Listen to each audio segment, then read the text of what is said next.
ఒక ప్రముఖ న్యూస్ పేపర్‌లో అవ్వచ్చు, లేకపోతే సోషల్ మీడియాలో వ్యాఖ్యలు అవ్వచ్చు. జగన్ గారు భారతి గారికి గ్రీన్ సిగ్నల్ ఇచ్చారు. డైరెక్ట్ ఎంట్రీ రాజకీయంలోకి అని వచ్చింది సార్. ఎంతవరకు ఎంట్రీ ఇచ్చే అవకాశం ఉంది సార్ మేడం? అంటే ఒకటి, భారతి గారు రాజకీయాల్లో ప్రత్యక్షంగా పాల్గొనరా అనేది జగన్ గారు భారతి గారు నిర్ణయించుకోలే. వైఎస్ఆర్ కాంగ్రెస్ పార్టీ అఫీషియల్గా ప్రకటించాలి. నాకు తెలిసినంత వరకు జగన్మోహన్ రెడ్డి గారు పార్టీని పరుగులెత్తిస్తున్నారు, పార్టీని బ్రహ్మాండ నడుపుతున్నారు. ఈ టైంలో ఇంకొకరు అవసరం లేదు. అంటే జగన్మోహన్ రెడ్డి గారు సతీమణిని రాజకీయాల్లోకి నేరుగా దించుతారు అని ప్రత్యర్థులు ఎక్కువ మాట్లాడుతున్నారు.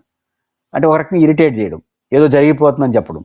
ఆ పరిస్థితి ఏమి లేదు కదా. జగన్మోహన్ రెడ్డి గారు వాళ్ళు జగన్ గారిని రాజకీయంగా విభేదించే వాళ్ళు ఏమంటున్నారు, జగన్మోహన్ రెడ్డి గారు కేసీఆర్ గారు 2 ఏళ్ళు పట్టింది, చంద్రబాబు గారికి 3 ఏళ్ళు పట్టింది కోలుకోవడానికి. జగన్మోహన్ రెడ్డి గారు 2 నెలలకే కోలుకోవడం కాకుండా మళ్ళీ వస్తామని నమ్మకం వచ్చింది, మళ్ళీ వస్తే మీ సంగతి తెలుస్తామని చెప్తున్నాడు. వాళ్ళు రాజకీయంగా జగన్ గారిని వ్యతిరేకించే వాళ్ళు మాట్లాడుతున్నారు. ఇంకెందుకు మళ్ళీ కాబట్టి అంత కాన్ఫిడెన్స్ జగన్ గారు ఇచ్చేసిన తర్వాత మళ్ళీ భారతి గారి ప్రస్తావన ఎందుకు చేస్తున్నారంటే కావాలని ఇరిటేట్ చేయడం. కాబట్టి జగన్మోహన్ రెడ్డి గారు అద్భుతంగా వాళ్ళ పార్టీని నడుపుతున్నారు. ఆయన నిర్ణయాల పట్ల విభేదించేవాళ్ళు విభేదించుకోవచ్చు, బట్ అద్భుతంగా పార్టీని నడుపుతున్నారు. ఆయన ఎన్ఎఫ్ నడుపుతున్నారు, బాగా నడుపుతున్నారు. వాళ్ళ పార్టీని విజయవంతంగా నడుపుతున్నప్పుడు భారతి గారి ప్రస్తావన అనేది రాకపోవచ్చు. నేను అనుకుంటుంది అలా ఉంటారని. వారు ఇప్పటివరకు ఏ పాత్ర అయితే పోషించారో అదే పాత్ర పోషించే పరిస్థితులు కనపడుతున్నాయి చూస్తూ ఉంటే. కాబట్టి ఇంకొక అదనపు కేంద్రంగా ఎవరిని ఉండాల్సిన అవసరం లేదు. వారు అవసరం అనుకుంటే దాపరికం కూడా ఏం లేదు. ఎందుకంటే భారతి గారు ప్రజా జీవితంలో రాజకీయాల్లో వాళ్ళు నేరుగా లేకపోయినా ప్రజాసేవ పట్ల వారికి కమిట్మెంట్ ఉంది, చేస్తున్నారు. కాబట్టి వారు రాదలుచుకుంటే గ్రీన్ సిగ్నల్ ఏంది భార్యాభర్తలు అనుకుంటే వస్తారు. కానీ ఆ అవసరం ఈరోజు నాకైతే కనపడలేదు. కాబట్టి కనపడినప్పుడు వారు వస్తారని నేను అనుకోను. భారతి గారి ప్రస్తుతం పదే తేవడం ఎందుకంటే ఏదో జరిగిపోతుంది, వైసీపీలో బలపడుతున్నాడు, గెలుస్తాడని నమ్మకం కలిగిన తర్వాత ఇంకా ఈ ప్రస్తావన ఎందుకు వస్తూ ఉందంటే కేవలం ప్రచారం కోసం వస్తుంది.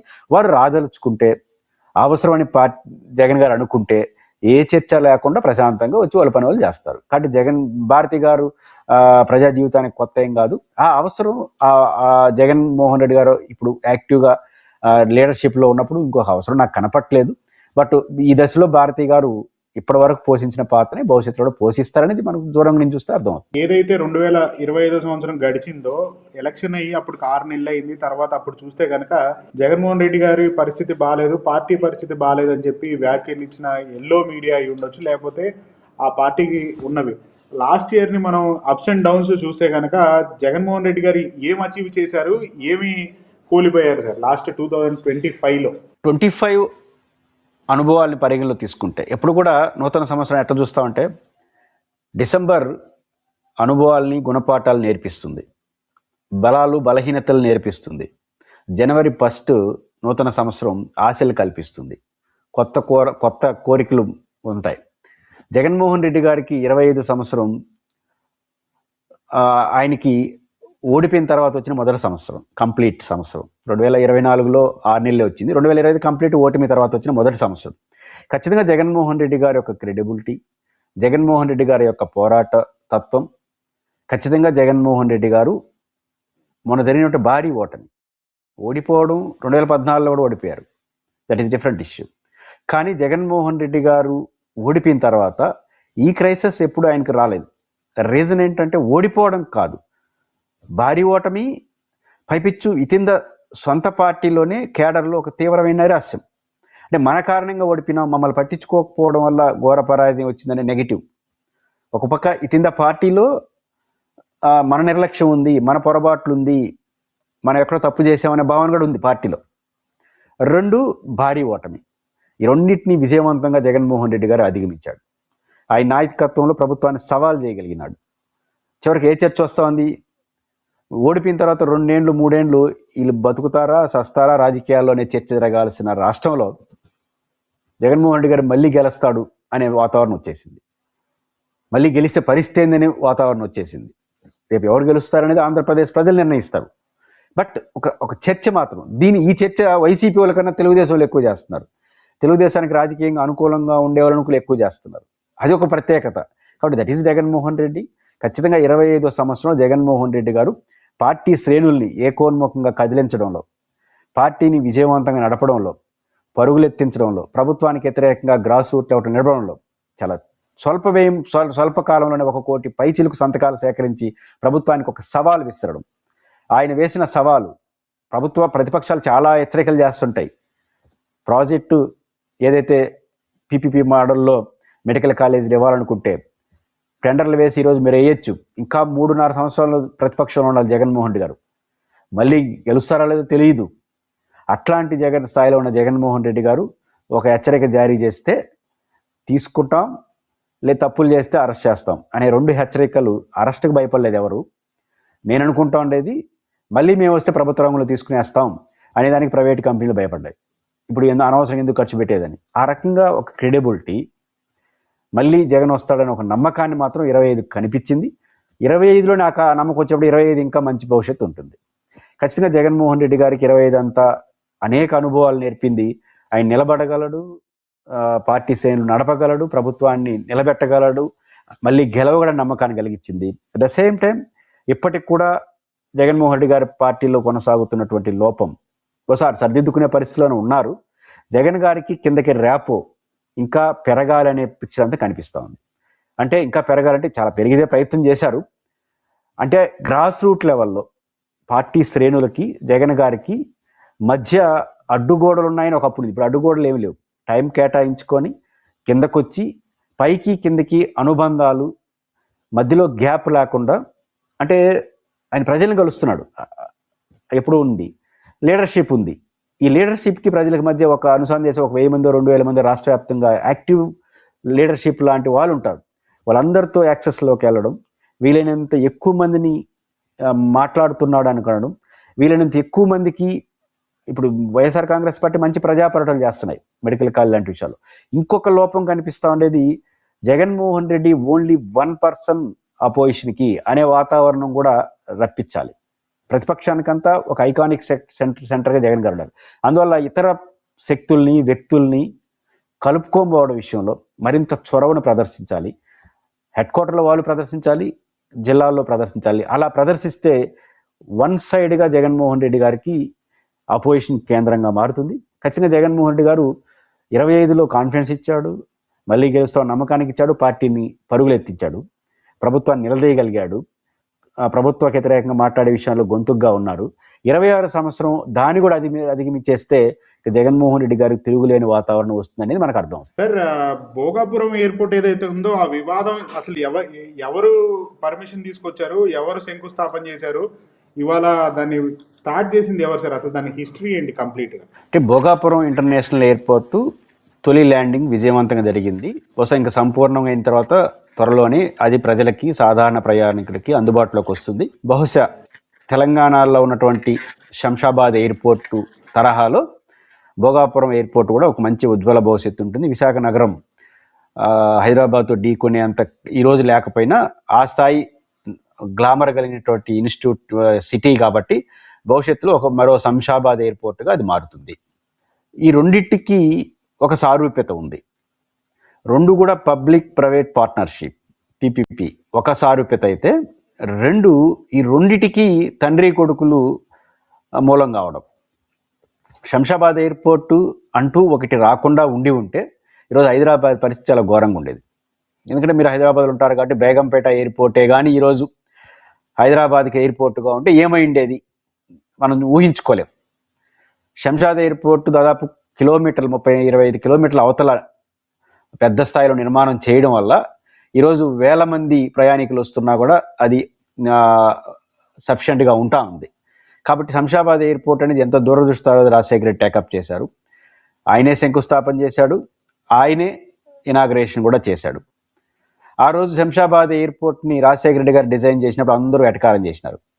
బేగంపేట ఎయిర్పోర్ట్ అందుబాటులో ఉంది, ఇంకో కొత్త ఎయిర్పోర్ట్ అవసరమా, అంత దూరంలో అవసరమా ఏమో బయట పెట్టేస్తున్నారు. కానీ ఈరోజు అది దగ్గర అయింది, అది దూరదృష్టి అయింది. ఒక విజనరీగా రాజశేఖర రెడ్డి ఉన్నారు. సీన్ కట్ చేస్తే విశాఖ భోగాపురం ఎయిర్పోర్టు ఆయన రాజకీయ వారసుడిగా, తనయుడుగా ఆ ప్రాజెక్టు రూపకల్పనలో కీలకమైన వ్యక్తి. అయితే వాస్తవానికి చంద్రబాబు నాయుడు గారు ఉన్నప్పుడే ఈ ప్రపోజల్ వచ్చింది. చంద్రబాబు గారి పాత్ర ఏమీ లేదని అనలేం. అయితే చంద్రబాబు నాయుడు గారు యొక్క వ్యూహంగానే అమలైంటే ఈరోజు భోగాపురం ఎయిర్పోర్టు ఈ దర్శకు వచ్చిండేది కాదు. రీజన్ ఏంటంటే చంద్రబాబు గారు ఒక 16,000 ఎకరాలు ఆ స్థాయిలో ఊహించుకున్నాడు. నిజానికి 16,000 ఎకరాల స్థాయిలో చేయాలి అంటే దాన్ని ల్యాండ్స్ అన్ని మనకు నష్టపరిహారం చేయాలంటే 100 కోట్లు 1000 కోట్లకి వెళ్ళిపోతుంది. నిజానికి ప్రభుత్వం అంత చేయలేదు. ప్రైవేట్ వాళ్ళు అంత ఖర్చు పెట్టి చేసి అక్కడ ఎయిర్పోర్ట్ కట్టరు, కార్యరూపం దాల్చుండేది కదా. అందుకే ఆ రోజు జగన్మోహన్ రెడ్డి గారు 16,000 ఎకరాలు ఎందుకు అవసరం లేదన్నారు. ఇప్పుడు కొంతమంది ఏం చేస్తున్నారంటే 16,000 ఎకరాల భోగాపురం అవసరం లేదన్నాడు కాబట్టి ఈరోజు అది అమల్లోకి వచ్చింది కాబట్టి జగన్ గారు విజనరీ కాదు అన్నారు, దాని గురించి మాట్లాడకూడదు అన్నారు. శుద్ధ తప్పు. ఈరోజు జగన్ గారి విజనే ఈరోజు భోగాపురం అమలైంది. తెలుగుదేశం ప్రభుత్వం అధికారంలోకి వచ్చినా అదే కొనసాగుతా ఉంది. చంద్రబాబు గారి విజన్ అమలు అయ్యింటే ఒక ప్రాథమిక దశ కూడా వచ్చి ఉండదు. కారణం అంటే 16,000 ఎకరాలు అంటే చాలా కష్టం. కానీ జగన్మోహన్ రెడ్డి గారు బహుశా 2,000 ఎకరాలకు అటు ఇటుగా టేకప్ చేయడం, నోటిఫికేషన్ ఇవ్వడం, ప్రైవేట్ ల్యాండ్స్కి మంచి నష్టపరిహారం ఇచ్చి తొందరగా వాళ్ళని సెటిల్ చేయడం, వాళ్ళకి సరైన సెటిల్మెంట్ చేయకుండా ఉంటే వాళ్ళు అడ్డుకుంటారు, లీగల్గా పోయి ఉంటారు, పని జరుగుండదు. అక్కడ కొంతమంది నిర్వాసితులు హౌసెస్ ఉంటే వాటిని కూడా ఒక టౌన్షిప్ లాగా నిర్మాణం చేసి వాళ్ళని సపరేట్ చేయడం, త్వరితగతిన ఆ ప్రాజెక్ట్ని పూర్తి కావడానికి దోహదపడ్డారు. ఇక్కడ క్రెడిట్ ఎవరిది? ఖచ్చితంగా భోగాపురం క్రెడిట్ జగన్మోహన్ రెడ్డి గారికి ఇవ్వాలి. రీజన్ ఏంటంటే ఇక్కడ చాలా కీలకమైన చర్చ నడుస్తుంది. జగన్మోహన్ రెడ్డి గారి పీరియడ్లో కొంత వర్క్ జరిగింది, ఇప్పుడు వర్క్ జరుగుతూ ఉంది కాబట్టి ఇది కూడా 16 నెలలు ఉంది కదా. పీపీపీ మోడల్లో ఇట్లాంటి కంటిన్యూషన్ ఉండకూడదు. ఉదాహరణకు పోలవరం ప్రాజెక్ట్ ఉంది, రాజశేఖర్ గారి పీరియడ్లో కొంత జరిగింది, రోసయ్య గారి పీరియడ్లో కొంత జరిగింది, కిరణ్ కుమార్ రెడ్డి గారు, చంద్రబాబు గారు, జగన్ గారు, మళ్ళీ చంద్రబాబు గారు, మళ్ళీ ఇంకొకరు. కానీ భోగాపురం ఎయిర్పోర్ట్ అట్లా చూడకూడదు. రీజన్ ఏంటంటే భోగాపురం ఎయిర్పోర్ట్ ప్రభుత్వం పనేంటి? పీపీపీ మోడల్లో ల్యాండ్ క్లియరెన్స్, పర్మిషన్స్ అన్నీ ఇప్పించేసిన తర్వాత ఇంకా ప్రభుత్వం ఏం పని ఉండదు. రీజన్ అంటే ఒక రకమైనటువంటి ప్రైవేట్ జిఎంఆర్ సంస్థ నిర్మించింది, దానికి వాటాలు ఉంటాయి, రాష్ట్ర ప్రభుత్వ వాటా ఉంటుంది, కేంద్ర ప్రభుత్వ నిర్మాణంలో కాదు ఆదాయంలో. ఎందుకంటే ఆ ల్యాండ్స్ పర్మిషన్ అంత ప్రభుత్వం ఇస్తుంది. ఇప్పుడు శంషాబాద్ కూడా బహుశా 20% తెలంగాణకు, 20% 40% కేంద్ర ప్రభుత్వానికి, ప్రైవేట్ ఇన్స్టిట్యూషన్స్కి ఉంది. అందువల్లనే శంషాబాద్ జిఎంఆర్ ఇంటర్నేషనల్ ఎయిర్పోర్ట్ అంటాం, ప్రభుత్వం గవర్నమెంట్ ఆఫ్ ఇండియా అనరు. ఇది కూడా అట్లాంటిదే. కాబట్టి ప్రభుత్వం ఒకసారి శంకుస్థాపన చేసింది అంటే ఇంకా దాని పని అయిపోయింది, ఇంకా ప్రభుత్వ పాత్ర క్లోజ్, ఇంకా జిఎంఆర్ పాత్రే. కానీ జిఎంఆర్ అనేది ప్రైవేట్ ఇన్స్టిట్యూషన్ కాబట్టి ప్రభుత్వ పాత్ర చేయాల్సింది అన్ని జగన్ గారు చేసేసినారు. ఇంకా ప్రభుత్వం నెక్స్ట్ చేయాల్సింది ఏదన్నా ఉంది అంటే అది కేవలం రిబ్బన్ కటింగ్ మాత్రమే. కాబట్టి జగన్మోహన్ రెడ్డి గారికి హోల్సేల్ 100% ఆయన క్రెడిబిలిటీ ఇవ్వాల్సిందే. అందువల్లే జగన్మోహన్ రెడ్డి గారు ఈ ప్రభుత్వ హయాంలో ఉన్న కంగ్రాలేషన్ టు జిఎంఆర్ అని చెప్పి ఎక్స్లో స్పందించారు. ఖచ్చితంగా రాజశేఖర రెడ్డి గారి విజనరీకి శంషాబాద్ అయితే జగన్మోహన్ రెడ్డి గారి విజనరీకి భోగాపురం ఎయిర్పోర్ట్ ఉంటుంది. ఖచ్చితంగా ఇది జగన్ గారి క్రెడిట్ కింద తీసుకోవాలి. సార్ అసలు ఈ భోగాపురం ఎప్పటి నుంచో 2004 రాజశేఖర రెడ్డి గారు ముఖ్యమంత్రి అయినప్పటి నుంచి కూడా జరిగి ఉంది. ఇది అప్పుడు కూడా శంకుస్థాపన జరిగింది, ఇప్పుడు మళ్ళీ మొన్న జగన్మోహన్ రెడ్డి గారు కూడా చేసినట్టున్నారు. కానీ నిన్న ఫ్లైట్ ల్యాండ్ అవుతాం అంటే ఇట్లాంటివి చంద్రబాబు నాయుడు గారు ఒకటి కూడా చేయలేదు కదా సార్ ఎప్పుడు కూడా. అంటే శంకుస్థాపన చేసినా కానీ కంప్లీషన్ చేసి ఉండొచ్చు, చేయకపోయిండొచ్చు, ఆయన కూడా కొన్ని చేసి ఉండొచ్చు, చేయకపోయిండొచ్చు, that is different issue. Point ఏంటంటే ఈ క్రెడిట్ ఎవరికి ఇవ్వాలంటే 2 కారణాలు అయితే. ఒకటి, నేను ఇంతకు ముందు చెప్పిన పీపీపీ మోడల్లో ఒక ప్రాజెక్ట్ వచ్చిందంటే ఖచ్చితంగా ఆ ప్రాజెక్టు శంకుస్థాపన చేయడం, పర్మిషన్ ఇవ్వడం అయిపోయింది, ఆయన పాత్ర, ప్రభుత్వ పాత్ర అయిపోతుంది, ఆ పాత్ర ఫుల్ఫిల్ చేసేసాడు. ఆ రీత్యా జగన్ గారి క్రెడిట్. సెకండ్ పాయింట్ ఏంటంటే జగన్ గారి వ్యూహం ఎందుకంటారంటే 16,000 ఎకరాలు గత ప్రభుత్వాలు ఆలోచించాయి, అందువల్ల సాధ్యం కాదు. ఎందుకంటే అన్ని వేల ఎకరాలు ఆక్యుపై చేసుకోవడం చాలా కష్టం. అందువల్ల ఈ 2 కారణాలు, కరెక్ట్ అంచనా వేయడం, పనులు పూర్తి చేయడం. కాబట్టి జగన్ గారు ఇక్కడ విజనరీగా కనపడతాడు. ఆ పాయింట్ ఆఫ్ వ్యూలో చంద్రబాబు గారి విజనరీ ఇంకో దశలో ఉంటాయి, కానీ ఈ పాయింట్ ఆఫ్ వ్యూలో వాళ్ళు రాలేరు. ఏదైతే హాట్ టాపిక్ 2 తెలుగు రాష్ట్రాల్లో జరుగుతా ఉన్నాయో, కృష్ణా జల వివాదాలు ఏదైతే ఉన్నాయో రాయలసీమకు కూడా ఉన్నాయి అని ఏదైతే తెలంగాణ ముఖ్యమంత్రి గారు కొన్ని వ్యాఖ్యలు చేస్తున్నారు, ఆ వ్యాఖ్యలు మనం ఎటువైపు చూడవచ్చు సార్? అసలు అది ఏది అంటే పాజిటివా నెగిటివా లేకపోతే ఎటువైపు దారి తీస్తారు? రాయలసీమ ఎత్తిపోతల పథకాన్ని నేనే ఆపిచ్చాను, నా మీద గౌరవంతో చంద్రబాబు గారు ఆపేశారు, ఒక వ్యాఖ్య రేవంత్ రెడ్డి గారు. రెండోది, రాయలసీమలో కడుతున్న అనేక ప్రాజెక్టులు ఆపేస్తేనే, లేదా మా ప్రాజెక్టుకి వ్యతిరేకంగా మీ ఆందోళన ఆపేస్తేనే మేము మీతో మాట్లాడుతామని షరతు పెట్టాను. ఈ రెండు చాలా తీవ్రమైన వ్యాఖ్యలు, అభ్యంతరకర వ్యాఖ్యలు. రేవంత్ రెడ్డి గారు చేస్తున్న ఈ వ్యాఖ్యల పట్ల ఆంధ్రప్రదేశ్ ప్రభుత్వం సీరియస్గా స్పందించాలి. ఎందుకంటే ఆయన ముఖ్యమంత్రి హోదాలో మాట్లాడినాడు. ఇక్కడ స్పందించాల్సింది ఆంధ్రప్రదేశ్ ప్రభుత్వం. మేము రాయలసీమ ఇంటలెక్చువల్ ఫోరంగా రేవంత్ రెడ్డి గారి ప్రకటన ఖండించడం మాత్రమే కాదు, తెలంగాణ వాళ్ళు పదే పదే రాయలసీమ ప్రాజెక్టుల పైన అలా మాట్లాడడానికి దారితీస్తున్న పరిణామాలు, దారితీసే అవకాశాలు మనం ఇవ్వకూడదు. అక్రమ ప్రాజెక్టులు కాదు, ఇది సక్రమ ప్రాజెక్టు, హక్కుతో కూడిన ప్రాజెక్టు అని గట్టిగా నిలబడాలి, కౌంటర్ ఇవ్వాలి, ఈ ప్రాజెక్టుల నిర్మాణానికి ముందుకు రావాలి. మొట్టమొదటి అంశం, రాయలసీమ ప్రాజెక్టులు ఏవి అక్రమ ప్రాజెక్టు కావు. తెలంగాణలో ఉన్నటువంటి బీఆర్ఎస్ కానీ కాంగ్రెస్ కానీ వాళ్ళ వ్యూహ ప్రతివ్యూహాల్లో రాయలసీమ ప్రాజెక్టుల పైన విషం చెబుతున్నారు. ఈ రెండు పార్టీలు దక్షిణ తెలంగాణ ప్రాజెక్టులకు ఏమి న్యాయం చేశారో చెప్పరు. ఇప్పుడు హరీష్ రావు గారు కానీ రేవంత్ రెడ్డి గారు కానీ ఏ పార్టీ అయినా మీడియా ముందుకు వచ్చి ఏం మాట్లాడుతున్నారు, మేము రాయలసీమ ప్రాజెక్టు ఎట్టడ్డుకున్నాము, మేము ఎంత మనగాలో చెప్తున్నారు. మీరు చెప్పాల్సింది ఆ మనగానితనం కాదు. దక్షిణ తెలంగాణకి ఏ ప్రాజెక్టులు కట్టారో చెప్పండి. అది చెప్పట్లేదంటే అదేం చేయలేదని అర్థం. చేయకుండా పక్కన వాళ్ళ మీద ఆడవడం. వాళ్ళు పొలిటికల్ గేమ్ కోసం రాయలసీమ ప్రాజెక్టు మీద విసంజమే ప్రయత్నం చేస్తున్నారు. రాయలసీమ ప్రాజెక్టుల వల్ల మేము ఏదో నష్టపోయాం, మీరు ప్రాజెక్టులు కడితే ఎవడొద్దన్నాడు, ఎందుకు కట్టట్లేదు, ఎవడు అడ్డుకుంటున్నాడు, కాళేశ్వరం కట్టిన వాళ్ళు రంగారెడ్డి ఎత్తిపోతలు కట్టలేదా? 1,20,000 కోట్ల రూపాయలతో కాళేశ్వరం కట్టిన పార్టీలు, ప్రభుత్వాలు, రాష్ట్రం మహబూబ్ నగర్ రంగారెడ్డి ఎత్తిపోతల పథకం కట్టలేదా? ఇది తప్పు. రెండు, రాయలసీమ ప్రాజెక్టుల్లో పోతిరెడ్డిపాడు పైన విషయం చెబుతున్నారు. పోతిరెడ్డిపాడుకి ఎస్ఆర్బీసీకి 19 టీఎంసీలు, తెలుగంగ ప్రాజెక్టు ద్వారా చెన్నైకి నిలిచే 15 టీఎంసీలు తీసుకునే రైట్ వాటర్ మాకుంది. హెచ్ఎల్సి, ఎల్ఎల్సి, భైరవాన్ తిప్ప, గుండ్రేవుల లాంటి ప్రాజెక్టులు అంటే తుంగభద్ర, కృష్ణాలో 130 టీఎంసీల నికర జలాల హక్కు ఉంది. హక్కున్న ప్రాజెక్టుల గురించి హక్కు లేని ప్రాజెక్టు తరపున మాట్లాడే వాళ్ళు హెచ్చరికలు జారీ చేస్తున్నారు. కాబట్టే రాయలసీమ ప్రాజెక్టుకు ఉన్న హక్కు ఏంటి, రాయలసీమ ప్రాజెక్టు వాడుకునే నైతికత ఎట్లుంది ఎస్టాబ్లిష్ చేసి ఆంధ్రప్రదేశ్ ప్రభుత్వం చెప్పాలి, వాళ్ళు నిలువరించాలి, కేంద్రంతో పోరాడాలి. At the same time Telangana ప్రభుత్వం చేస్తున్న అడ్డగోలు వాదనలో క్యాచ్ బిట్ ఏరియా మాకు ఎక్కువ ఉంది కాబట్టి పునఃసమీక్ష చేయాలని. పునఃసమీక్ష ఒప్పుకోకూడదు. జగన్మోహన్ రెడ్డి గారు ఆ రోజు పిటిషన్ వేశాడు. పునఃసమీక్ష కుదరదు, ఒకసారి ట్రిబ్యునల్స్ నీటి కేటాయింపులు చేసిన తర్వాత మార్చే అధికారం ఎవరికి లేదు, అది గెజెట్తో సమానం, దీన్ని పునఃసమీక్ష చేయడమే రాజ్యాంగ విరుద్ధం అని జగన్మోహన్ రెడ్డి గారు సుప్రీంకోర్టు పిటిషన్ వేశాడు. ఆ పిటిషన్ సమర్థవంతంగా వాదించాలి. రాయలసీమ ఎత్తిపోతల పథకాన్ని జగన్మోహన్ రెడ్డి గారి కాలంలోనే ఆపేశారు, అనుమతులు లేకుండా కట్టడం వల్ల ఈ సమస్య వచ్చిందనే ప్రచారం ప్రభుత్వం వైపు నుంచి జరుగుతున్నట్టు కనపడుతుంది. ప్రభుత్వం ఎందుకు అధికారికంగా ప్రకటించలేదు, ఇది చాలా పొరపాటు. తెలంగాణ ప్రభుత్వానికి ఊతం ఇచ్చే చర్యలు చేయొద్దండి. ఎందుకంటే రాయలసీమ ఎత్తిపోతల పథకం రాయలసీమకు అవసరం, హక్కు, మేము చేసుకుంటామని చెప్పాలి. పర్మిషన్లు అంటారా, ఈరోజు వస్తాయి రేపు వస్తాయి, మనం వ్యూహాత్మకంగా చేసుకోవాలి.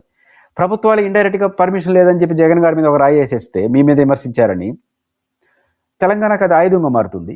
కాబట్టి ప్రభుత్వ పెద్దలు ఇట్లాంటి అవకాశాలు లేకుండా, తెలంగాణకు అవకాశాలు లేకుండా కట్టుదిట్టమైన ఏర్పాట్లు చేయాలి. మేము రాయలసీమ వాసులుగా దక్షిణ తెలంగాణ ప్రాజెక్టు వ్యతిరేకించాం. ఎప్పుడు రాయలసీమ ప్రాజెక్టుల పట్ల మీరు కూడా సాఫ్ట్ కార్నర్ ఉండాలి. మేము రాయలసీమ ప్రాజెక్టులు వ్యతిరేకిస్తామంటే హక్కు లేని ప్రాజెక్టుకి ప్రతినిధులు హక్కున్న ప్రాజెక్టులు వ్యతిరేకిస్తామంటే ఊరుకునే సమస్య లేదు. కాబట్టి రాయలసీమ ప్రాజెక్టులు రాయలసీమ వాళ్ళుగా మేము దక్షిణ తెలంగాణ బాగుండాలని కోరుకుంటాం. రాయలసీమ దక్షిణ తెలంగాణ ఈరోజు ప్రాజెక్టులు చర్చ రాజశేఖర రెడ్డి మా రాయలసీమ వ్యక్తి చేసిన ప్రాజెక్టులు మీరు చేసినట్టు కాదు. కాబట్టి మా కన్సెంట్ ఉంది. కాబట్టి ఉభయ తెలుగు రాష్ట్రాలు దక్షిణ తెలంగాణ రాయలసీమకు అనుకూలంగా ఆలోచన చేయాలి. ద సేమ్ టైం తెలంగాణలో హక్కుల గురించి వాళ్ళ రాజకీయ ప్రయోజనం కోసం విసంజిమే ప్రయత్నించినప్పుడు ఆంధ్రప్రదేశ్ ప్రభుత్వం ఫర్మ్గా వ్యవహరించాలి.